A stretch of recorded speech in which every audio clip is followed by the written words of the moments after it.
Tempat hiburan dan bermain anak Wahana Sugar Bear Playground yang disediakan oleh pengelola di sini terbilang cukup.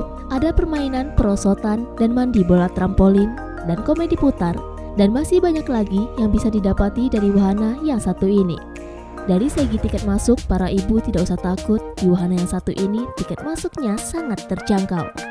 Terlihat ratusan anak yang kebanyakan berasal dari Kota Padang maupun luar Kota Padang dimanfaatkan untuk bermain dan menghabiskan waktu liburan dengan permainan yang mereka suka. Dengan adanya wahana edukasi permainan anak ini, sangat bisa dimanfaatkan untuk liburan beserta keluarga di akhir pekan. Dari segi akses jalan menuju ke lokasi wahana permainan anak yang satu ini tidaklah susah. Dari pusat Kota Padang cuma memakan waktu 20 menit perjalanan, dan tempatnya terbilang strategis di pinggir jalan raya perbatasan Kota Padang dan Kabupaten Padang Pariaman.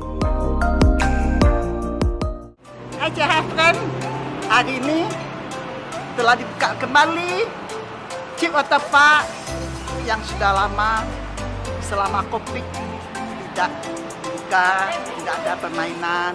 Jadi ini kita buka lagi dengan wajah baru. Itu banyak permainan, tambahan permainan, dan lebih bagus dari yang sebelumnya.